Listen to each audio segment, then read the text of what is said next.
Okay, hi. Hi. Good morning. Thanks for asking me to do this. Oh, thanks for agreeing to do it. You know, it's a fun world we live in where I guess for the people who listen to this or view it, I should give them a little context and background. At Carroll College, I took a class called Gender, Race, and Literature, and in that class, we read your book, Arab in America, and and I got curious. Your story was compelling. It's a powerful story. It taught me things about the world that I didn't previously know, which is the point of education, right? And at the end of it, I remember just laying in bed at night thinking about your life and the story, and I wondered where you were. I wondered if you were still in Lebanon and what had happened. And so I did a quick Google search and found you on Twitter. I found that you had a Twitter account, and I haven't used my Twitter account in years, but I had recalled hearing that you could direct message someone. So I took a long shot and sent you a direct message, and you were kind enough to reply and say that you would be willing to do a podcast, or vodcast in this case. Anyways, that's how all that happened, and I'm grateful that you're willing to do it, because I think this is a message that could benefit the world that we live in. Oh, yeah, I'm happy to do it. Thank you. And, yeah, thanks for reaching out. Yeah. Yeah. So for those people who listen to this, some will have read your book, some haven't, and I think the most compelling part of the message for me that applies to my life is this concept of implicit bias or unconscious bias. And just to get started in that, I think it might be most useful if you can give us a run through of your life story, how it started, and the experiences that you had growing up in America. Yeah. Well, I mean, things have changed a lot since I was a kid. I was born in Lebanon, and people may or may not be familiar about the Civil War in Lebanon, but it was a terrible civil war that raged throughout the 1980s. So my parents left very early on, and my father's brother, so my uncle, was already in Chicago, so they were able to come here because of that. And so we ended up in Chicago, and I was just a kid, like I said, maybe a year old or so when my parents came. So even though I grew up as an immigrant, and my parents are immigrants, and so I grew up in that type of household, and I grew up in Chicago mostly, and they owned a business. They ran a business. They used to own an arcade machine business. I don't think I didn't put that in the book. So we used to play video games in the garage, and drive around. Yeah, it was lots of fun. Yeah, my kids, they'll never know, I guess, what an arcade is, but I was born in 1980, so I can appreciate the arcades. Okay, so we're close. We're very similar in age. Yeah. Yeah, I mean, the old fashioned used to put a coin in the machine to get a credit. Yeah. We drive around the city and collect coins. So I saw a lot of life in Chicago in different neighborhoods, and just like so many immigrant stories, they saved up enough money. They bought a house in the suburbs. We moved out there. I went to high school there, eventually to college, and throughout my life, I lived like a lot of kids, really. And I guess the only difference is that throughout history, that every once in a while there'd be some event that focused people's attention on my background, my ethnicity, and that's really when I thought mostly about it. So like a lot of suburbs in Chicago, it was mostly, at the time when I was a kid, it was mostly white, but over the years it changed as more immigrants came in and the country became a lot more diverse. And so, the interesting thing about, I think, race, especially as a child, is you don't really think about it until it's brought to your attention by the outside world. And I think that's really what happened. Yeah. Yeah. So I think, the default position for a lot of children, probably, I mean, I'm not a child psychologist, but I'm sure most children, is they don't really think about race or those kinds of things until there's a reason to. And I think that's really what happened to me, is the only time I actually thought about bias or difference is when someone or some event precipitated me to think about it. Sure. Yeah. So growing up, it became more and more of a thing, and then eventually I went to college and learned a little bit more about history and about race and racism, and I was able to put it into more perspective, I guess. Sure, and I just want to pause there for a second and comment, because it's an experience that is quite different than my experience growing up. Of course, I learned about race at a fairly young age. My parents did a great job of exposing me to videos about the Holocaust, and well, in fact, my grandfather unofficially adopted someone from the Philippines, Sambilo. He was as much an uncle as my biological uncles, but it wasn't the same way, right? The experience is very different in that I recall in your book, before you went to college, I believe, if I have the time frame right, you and your friends pretended that you were Italian so that you could potentially get dates and be more appealing to the opposite sex. Yeah, well, Do I have that actually, right? Do I have the time frame right? it was my father who it was my father who. So this is after the Oklahoma bombing, when Timothy McVeigh bombed the federal building in Oklahoma, and it was my dad who encouraged. You know, my dad is an interesting guy. He understood after the bombing in Oklahoma, because this was very early on. And you're right, this was before high school. I mean, sorry, this was before. Yeah, this was, I think it was 94. Yeah, something. Yeah, and so before we knew the responsible parties, everyone sort of assumed this was actually a very important event, because this was one of those historical events that, that terrible tragedy. Yeah.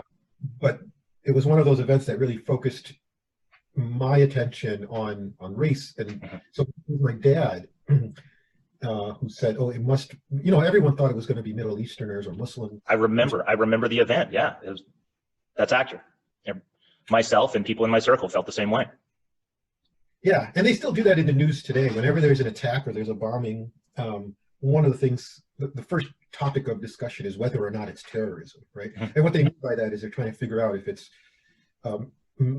Middle Easterners or Muslims, which is a strange barometer to determine whether or not something is terrorism. But so at the time, my dad, in the wake of the bombing, my dad encouraged me to conceal my identity, and one of the things he told me was, if anyone asks you, tell them you're Greek, or and it was an innocent attempt by my dad to try and offer me some kind of protection. It was a defense mechanism. I mean, I get it.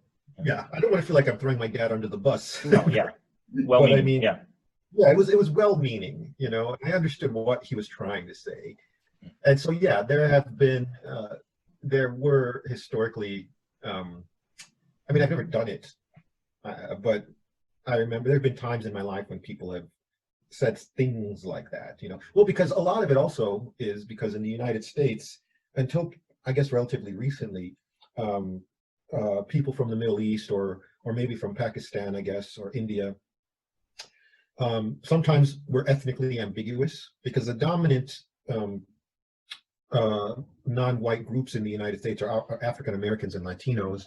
And until recently, I guess relatively recently, if you weren't one of those two dominant groups of color, people of color groups, a lot of white Americans, or I guess just Americans in general, really didn't know what you were, right? Which I guess is understandable. I mean, I remember telling people that I'm Lebanese, and I'm half Egyptian too. I guess people know Egypt a little bit more, because my mom's Egyptian. Okay. But yeah, even to this day, I would every once in a while come across somebody who doesn't know what Lebanon is. So I mean, there's just that ethnic ambiguity, and I know some people are comfortable with that, and yeah, and I guess I just take it as a reality, really, that people, and I guess I really wouldn't expect so many people to know. And Lebanon is a small country, right? And yeah, so every once in a while that happens where people just don't know what that means. And even to this day, like the difference between an Arab and an Iranian, people don't know that. Sure. Yeah, right. This might be a good opportunity to go back then to the Oklahoma City bombing and introduce this concept and explain it in maybe more of a technical way of unconscious or implicit bias. So these are systems, the way I understand it, and you correct anything I get wrong here. the neural architecture has systems in which it runs something that we could approximate to an algorithm, and it's really a probability assessment of the world. And so when I was trying to understand this concept, I explained to a friend in an effort to understand it. I showed him a picture on my phone of a snarling grizzly bear, and I said, let's say you're 6 feet from this, or it wasn't a grizzly bear, it's a bear. You're 6 feet from this bear. What do you do? And he said, well, I have to change my drawers, and then I don't know. I think I'm dead. And then I panned out from the image, and you could see it's this Hollywood trained bear that's this lovable, adorable, harmless bear. And I said that, so the way I understand it, that is bias. You have this set of algorithms that are running, and they stereotype something, and it's a mischaracterization of that bear. You misstereotype that bear. Does that sound accurate to you? And so then it's not inherently a wrong function of the mind or the brain. It's just it can have negative outcomes to minorities. And I'm particularly concerned with this because I've been accepted to medical school, and so my career as a physician, I would like to help correct health disparities that are a result of these biases. So do you have anything to add to that, or to say to that, or any corrections? Yeah, well, I mean, congratulations on your on your training. Oh, thank you. That's wonderful. But I think, you used a good analogy there about a threatening bear. I think a lot of it, and I know there's been a lot of writing and discussion about this, and obviously people can look into it themselves. But I think the point you raised about the threat response is probably one of the more appropriate points of discussion when we're talking about bias. It's really bound up, I think, with the fight or flight response that humans are just sort of, it's built into us over the course of thousands of years, living as hunter-gatherers and now in a civilization. And I think the way we talk about race and racism in this country is interesting because, I mean, a lot of it has to do with the allocation and distribution of influence and resources, opportunity, etc. But when it comes to just the sort of knee-jerk response to encountering someone, I think it's just inevitable based on us as a species in combination with our socialization to just have natural responses or immediate responses to an encounter with somebody. And that is a good question. And I don't know, I mean, I think we're being a lot more conscious of it now in the United States with the explicit discussions about race and racism, which is good. I mean, it's a healthy thing to recognize that we do that the United States has a history of discrimination. But I'm wary to prescribe any kind of solution or I think the best we could probably do is recognize that we do that. I agree. Yeah, I mean, because like I said before, a lot of the things that we've been talking about, and it's instinctive, and people don't really think a lot about it, yeah, and I think that's probably a baseline. The best thing I could think about is that people just recognize that we do that, ask ourselves why we do that, and then do our best to treat each individual on his or her or their merits. That's precisely right. Yeah. So go ahead. So then, I guess it might also be helpful just to provide an example of how this implicit bias might affect someone in healthcare and healthcare disparities, since I brought it up, because the listeners might not understand the complexity of these. So let's say, for instance, you have an ER doctor, and they're already running late on getting off of their shift, and the new doctor is coming in and going to take their spot, and they're overrun. There's lots of people in the ER, and so this doctor that's on shift, their shift is ending, wants to see one more patient. There's 5 that need to be seen right now, but they want to see one more patient just to help lessen the burden of the oncoming physician. And of the 5, 3 are minorities with thick accents, and 2 are not. and of the two that are not, one is a small child, and the other one is an elderly person. And so what you have in this context then is an immediate bias that prioritizes things, and you're limited on time. So trying to communicate with a language barrier or a cultural barrier would slow things down. And that physician is going to choose who they treat potentially on who's the easiest one to treat. And they're going to triage it based on priority. If someone, I highly doubt that there are very many physicians today that are explicitly and overtly racist. It's just it's not tolerated generally in institutions, right? But what happens is this implicit bias is this really sneaky thing that unless we're conscious of it, unless we're aware of it, it can have negative, unjust effects. And I think that's really the whole point we're trying to make here is if you can pause for a second and just evaluate the decisions that you make and why you make them. And could it result in injustice? And that probably is, like you say, the most likely cure or solution towards making things better. Yeah, I think raising consciousness is, the baseline minimum that I think a lot of people can do. And you're right. Even me as an instructor and in my day-to-day life, I mean, nobody is exempt from those things. We all are. It doesn't matter what race you are. I mean, so it's not a white people thing. Everyone does it, And yeah, I guess maybe like a harm reduction model is probably the best. I know people use that before, but how can I behave in a way that is, maybe not harmful or more equitable? And especially in somebody in the medical field, I mean, that's it's a crucial thing to think about, because you're talking about people's health, people's safety, and so that does matter, obviously. And yeah, and then we haven't even talked about the systemic reasons for people's maybe ill health or wealth disparity and all of those things, which contribute to bias, right? So if it's a group that is disproportionately underserved or is disproportionately criminalized or whatever, that'll contribute to people's stereotypes about segments of the population, and then we will behave accordingly, or people will behave accordingly. Yeah, I think that discussions about race and racism in this country have evolved so much. It's very interesting to sort of watch and to experience.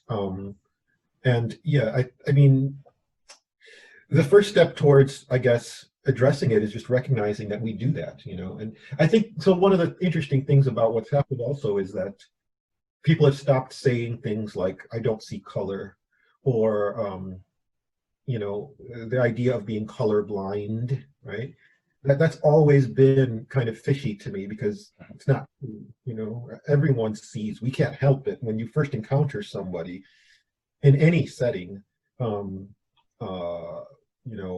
make snap judgments about their appearance, about their race, about their clothes, about their hair, about whatever, their color, right? I know that sounds terrible to say, but it's not really terrible. It's just a fact of human nature. Yeah. And so I guess it's not so much that we shouldn't see those things. Fine. So you encounter patients that have accents, or that might be from a different background. And you're going to take those things into consideration. I don't think there's anything necessarily wrong with that. I think the question is, how are you taking those things into consideration? Are you taking them into consideration in order to deprive them of something, or are you taking those things into consideration because you want to be more effective in what you do for those people, right? Yeah. So I think there's a line there that people have to understand. Yes, we are different. We're different races. We're different ethnicities. Recognize that. That's fine. There's nothing wrong with it. The only question is, are you recognizing that in order to discriminate, or are you, and I think that's probably the key there, right? Is like,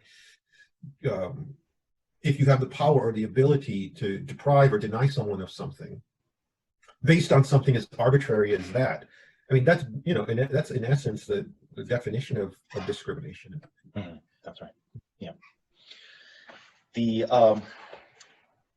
story of your life after the Oklahoma City bombing, then I suppose we could fast forward to, well, let's just say what was the next major event for you. Let's do that, and let's move through that story. There were several points in your book where I got lumps in my throat because I was tabling maybe your political experiences that I might disagree with, and empathetic to why they were attractive to you. And I was putting myself in your shoes to feel those experiences. I think the graphic novel, doing it like the comic, really helped me do that, because growing up I read comics, and I always envisioned myself as the hero in the stories. And so your story broke my heart several times. And I got to confess, as I was reading it, there were multiple times I had this little guy on my shoulder, and he says, man, maybe he should just go to Lebanon, because this is not working out that great for him. But then by the end of the story, you did. And then the other guy on the shoulder says, there, so he went. So does that make it better? You feel good now? And my response was, no, my heart's broken even more, because it was that bad. It was that bad that you wanted to see, could I have a better life somewhere else, because this sucks. And yes, I mean, go ahead.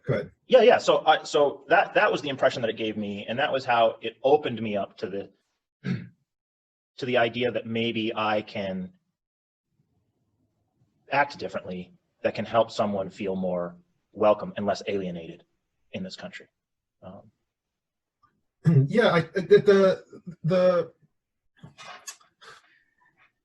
there's a lot. Yeah, there's a lot that you put out there. I mean, the question was,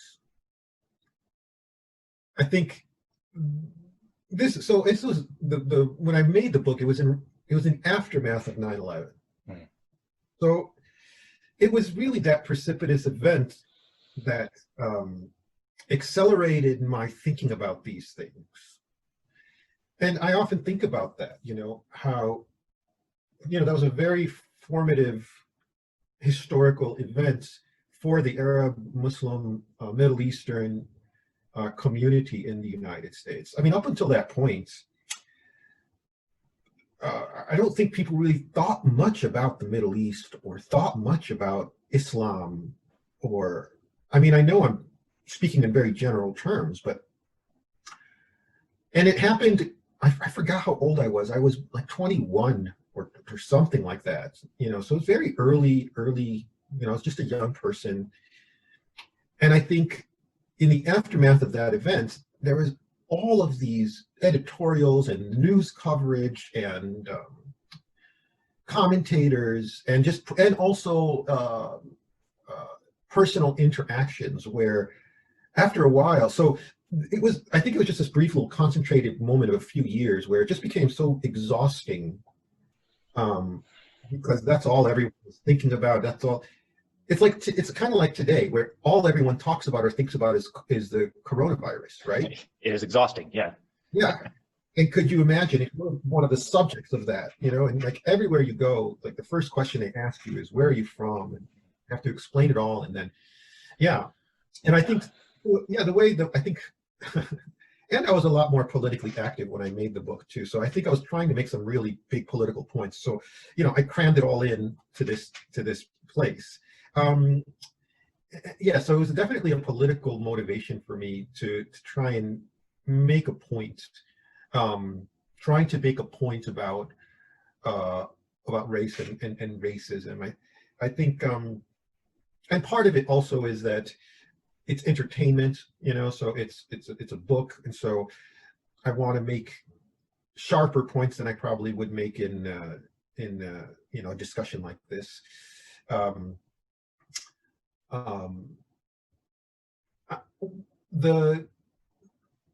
think the thing that probably made me think the most about it is the idea about America being a meritocracy and a place where you can live with freedom regardless of who you are. Mm-hmm.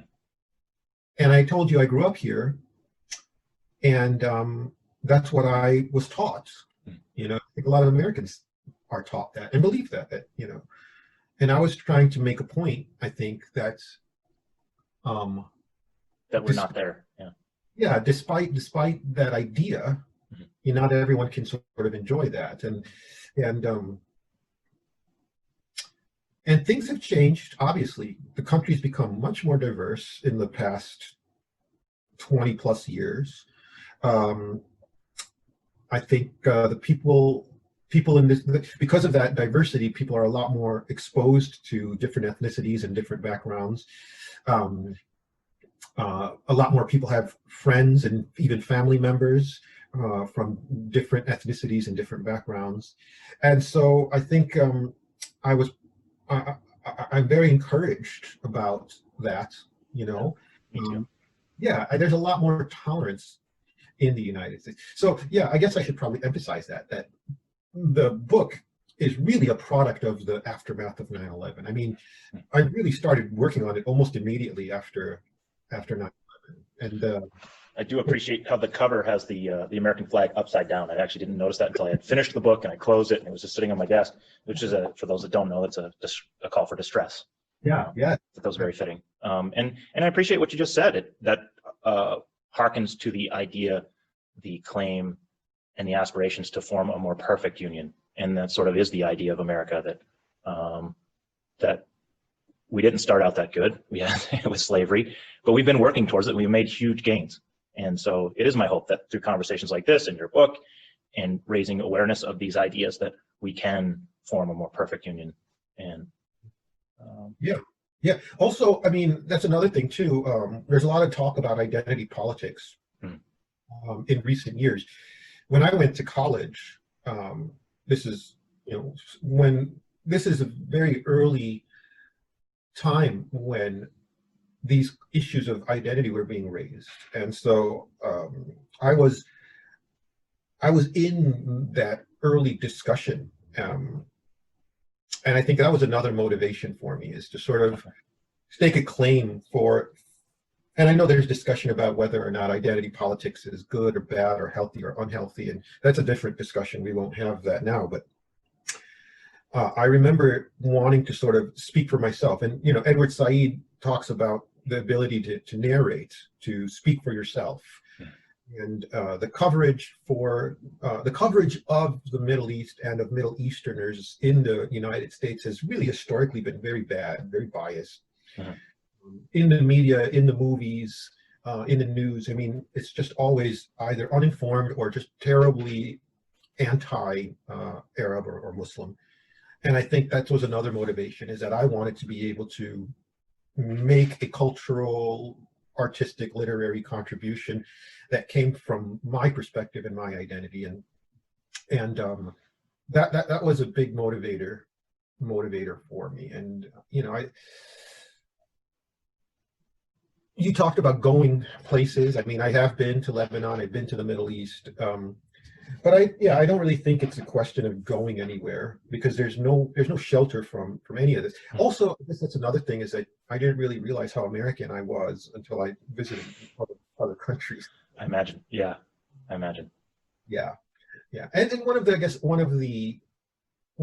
the reassuring things about it is, I mean, people might have this immediate uh, initial implicit bias, but my experience is bias. But my experience is most people overcome it very quickly once they get their bearings about who you, or what kind of person that you are. I don't know if that makes Yeah, sense. it does. No, yeah. That's one of the funny things I've noticed, is that sometimes in my life people would meet me, and then I'd say a few words, and then you could almost see their face change. Oh, okay, you're good, you're fine. Yeah. And I've come to sort of expect that whenever I meet some people, like, okay, just hang on, let me say a couple of things, and we'll be good. Yeah. Yeah. So I mean, it's also, I guess I have like a pessimistic disposition in general. So I think maybe that kind of came out a lot in my work, and it comes out a lot in my work, that it might be disproportionately pessimistic, and I try. Maybe I should work on that. I don't know. Oh, I don't know. I don't know. So your life now, if I understand it correctly, you're a professor, Yeah. Yes. and can you talk a little bit about what it is that you do, what you teach? Oh yeah, I teach arts and art history here in Chicago. I teach contemporary culture in the arts. Every once in a while, I teach studio drawing classes. So I've been doing that for many years now. and I enjoy it very much. Uh, Being in a classroom, I've been in a classroom for a long time. I mean, from a student to a teaching assistant to finally becoming a teacher myself. And so I use a lot of the things that I used in the book. I also use in my classroom, and it's been a really good and interesting way to teach. I mean, not these days, obviously, because Mm. everything is online, but Mm. hopefully we'll go back to in person soon. I hope so too. Well, I want to take this chance to just to ask you: are there anything, is there anything we haven't talked about regarding this topic of implicit bias or your book? Points that you would find valuable that you would want to bring to the table that we haven't mentioned? Yeah, there's so much that we could, and it's interesting. I think in the intro, I wrote about how there is this concern now with race and racism, or um, the thing I think that we can think about is probably the difference between negative attitudes towards people based on race or ethnicity versus material conditions. And I think one of the strange things that's sort of happening right now is there is more of a discussion and understanding of race and discrimination, even using terms like institutional racism. But really, at the base of it, I've always thought that that the concern should be improving people's material conditions, improving their ability to access healthcare, employment, you know, and that seems to be one of the things that sometimes is divided. So that's sort of put as a separate issue. So it's fine if you want to recognize racism and discuss racism and try to not be racist, but I think we should also add to that concern equality, equal opportunity, and the idea to improve people's material living conditions, which is, I guess, less fashionable. So I don't know. It's such an interesting time. I never, It is. I never thought I'd see, things like the Black Lives Matter movement go so mainstream, and so that would be an interesting thing to sort of moving forward in general, people to sort of address and discuss. I think it's great that people are recognizing the history of bias and discrimination, and I think it's definitely going to improve people's lives when as people recognize that we have that and consciously try to avoid stereotyping. I think that would definitely, I mean, it's a positive thing. And also, I think it's inevitable because it's just a product of America's changing character. I mean, this is, I guess, moving forward, this is the interesting question: is what is America going to look like, and how is that going to affect the way the country operates, considering the changing demographics? We don't know. I think part of what's happening right now is that we're in the throes of addressing those concerns. So it's going to be interesting in the next couple of decades to see how that unfolds. Yeah, I agree. But to some extent, I would say one of the areas of concern that I have moving forward would be the employment sector and jobs, because providing economic improvements for everyone and minority groups depends largely on employment. And it's scary to see what that looks like, because sort of like the loom did in the 1600s in England and France, when the seamstresses were unemployed because of that technology that still exists today, we're going to see through AI automation a certain amount of creative destruction where large employment sectors are lost. For instance, the largest employment sector globally is professional driver. And we already have automated semis delivering freight in the US. So it's only a matter of time before that trickles into other jobs like delivery drivers, UPS drivers. And when those jobs go away, you don't just find a replacement for the number one employment sector when it vanishes globally. And so, as much as I don't like the idea of universal basic income, because I think it's very destructive to the driving forces that inspire someone to better themselves and to work hard and to make more of their life, and encourages them perhaps to play a little more video games and eat a few more Cheetos, then how do we navigate that? Because you can't just have unemployed, broke people who aren't getting paid. But yeah, so and the people that it's going to impact the most, I guess the reason I bring this up is going to be the less skilled portions of our society. You don't have to have much of an education to be a truck driver. I know, because I was a truck driver for 5 years before I came to school, so I'm familiar with that industry. But I think you raised some good points. Implicit bias is an important starting point. I don't know where we go from there. Yeah. Yeah, I mean, these are very political times, more than I can remember in a long, long time. Yeah, yeah. It's, the next 8+ years are going to be interesting to watch. We'll see what happens, if there's any new policies, and also how the economy unfolds. I mean, you mentioned all of these interesting changes in technology and how we live and operate. That's going to have a huge impact on how people make a living. I mean, that's basically the fundamental thing that I think most people are concerned with, is how can I provide for myself and my family? I mean, that's an ongoing thing, obviously. And I guess sort of bring it back full circle, I would say, back to the question of bias and discrimination. Historically, that's where bias and discrimination plays a role, is that people use that as a way to deny certain groups livelihoods or access to resources and opportunity. I mean, that's the damaging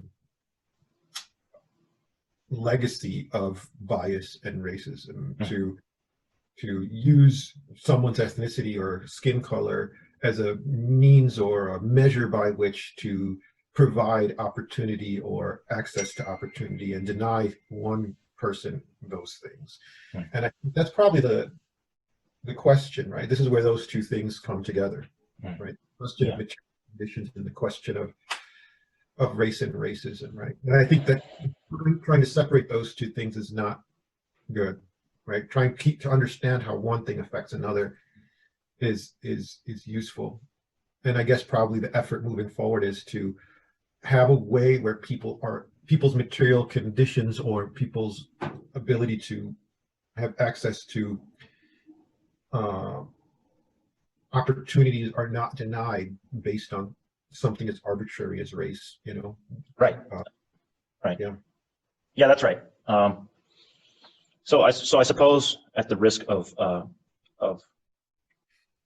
ratcheting this conversation up too much, or doing something that's a bit of a blunder, I would say, how do you think we proceed on that when you take into account this concept of intersectionality? Because the argument on the right is more for the meritocracy kind of approach, where opportunity is equal, and the argument on the left is that it, in some terms, can't be equal because of these ideas of systemic racism or bias. And I'm still fairly unfamiliar with this idea of systemic racism. I don't have my arms around it completely. It's implicit bias I get, and it's obvious. I'm biased about all kinds of things. Yeah. How do you draw that line between, okay, now, so you're a minority, now you're a female minority, now you're a elderly female minority, now you're an elderly female minority who has a disability, and so if we embrace this idea of equity, how do we level that playing field before it becomes racist in the opposite direction? That is a good question.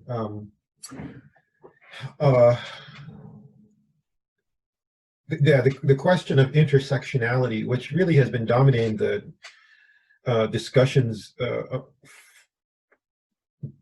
race in the last few years, is a tricky one. I understand the motivation that um, that that it that it's encouraging us to look at having a multifaceted approach to discrimination and oppression. Uh,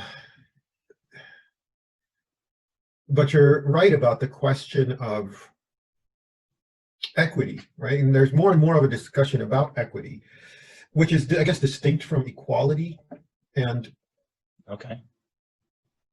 there's all of these questions about restorative justice, and even talk about, I know there's increasing talk in the mainstream about reparations for African Americans and things like that. I mean, this is a tricky subject, and these are tricky questions because you can imagine that it would inspire a backlash from a lot of people who would not agree with a lot of those decisions, or a lot of those ideas about equity. And then there's also the discussion about equal opportunity versus equality of outcome, right? That's another point that's been raised by some people, right? So if you offer different people the opportunity to participate in something, but that results in different or unequal outcomes, what's the cause of that, right? Right. How do you address that? Can you address that? Right. These are difficult, tricky questions, and I don't know if I have really good answer one way or the other, but I think that is a good answer. it's I mean, these are questions worth having, worth discussing, obviously. Yeah, maybe moving forward, I've always been sympathetic to the idea that you should try to unite as many different people as possible around a common goal.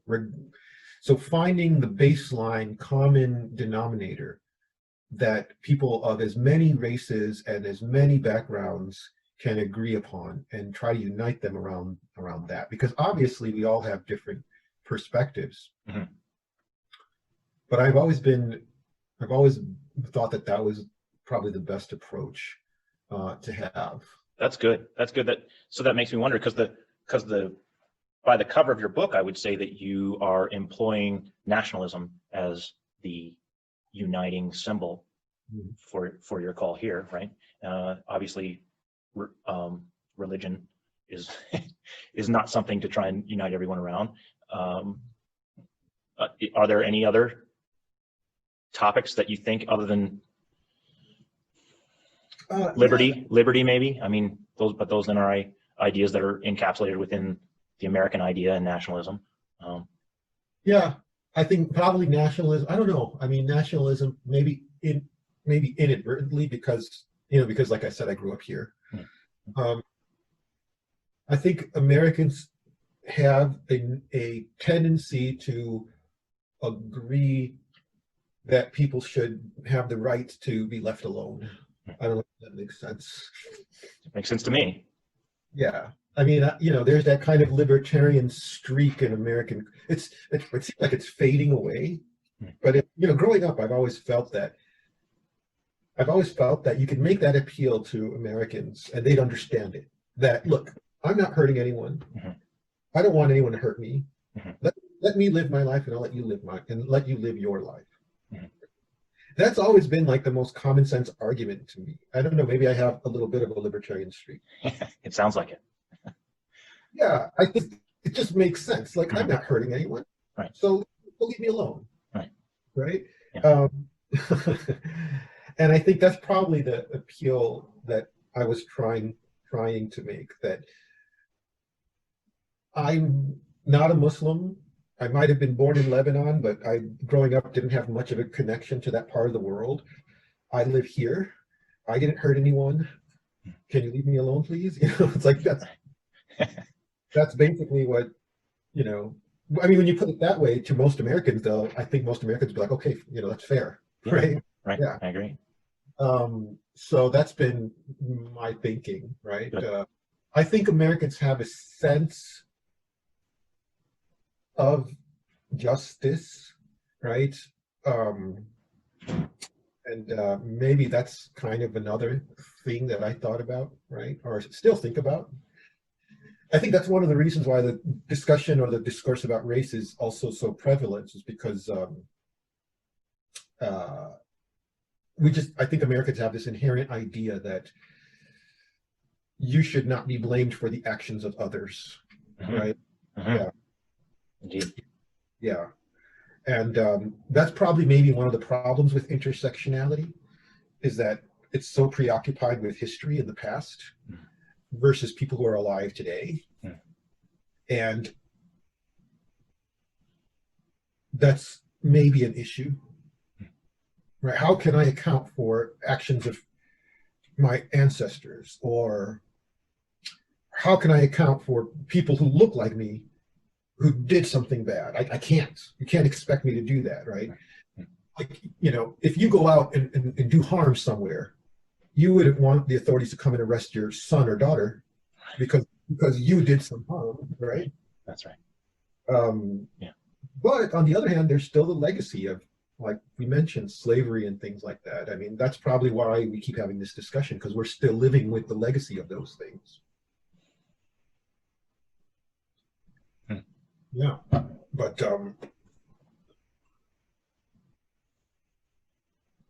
yeah, so I've always just appealed, to basic sense of, you use the word liberty, maybe, yeah, sure, liberty, justice. Okay, so I've been in other countries, and one of the things about the United States is it's one of the few places in the world where you can find a way to live your life and be left alone, more or less. It's a combination of things, cultural, but it's also because it's so wealthy and there's opportunity here. But it's very rare. It's very rare where you can find a way to live your life and kind of live it on your own terms, so to speak. Right. Yeah. I think Americans appreciate that. Maybe they don't appreciate it, but they understand it. And right, and going to see other parts of the world, maybe that helps you appreciate it more. Because your identity in the United States is something that you can actively choose in a way where that's not possible in lots of other countries. Lots of other countries, it's chosen for you, even before you're born, and you have to live it out whether you like it or not. In this country, parts of this country anyway, you can actively choose who you want to be and how you want to live in a way that's very, I think, not common in the world. Certainly not common in history. Yeah, no. Yeah, so I try to appeal. I'm conscious of that, and I think I try to make people conscious of that, maybe, right? That here I am. You can't deny me that basic idea, right? Right. So stereotyping and bias, by doing that, you're betraying those fun, basic ideas of that I think most Americans just sort of are accustomed to having. And I think that gives a lot of Americans pause once you put it that way. Like, oh, I don't want to do that because I wouldn't want anyone to do that to me. Right? Yeah, that's good. Good. Well, I want to thank you again for taking the time to do this. This was great. This was a great conversation, and what an honor to be able to meet you and talk to you after reading your book for a college course. And I wish you the best. Yeah, this has been really a great opportunity. Oh no, thank you. I appreciate it. And thank your professor too for. Well. Yeah, and it's been my pleasure. I'm very happy to do stuff like this. So feel free, stay in touch, and keep me posted on how you're doing. Thank you. Thanks for inviting me and for reading, and it's been great. Yeah, thank you. Well, I wish you the best. It was great to meet you. Yes. And we'll stay in touch. Please do. Good luck. All right. You too. See you.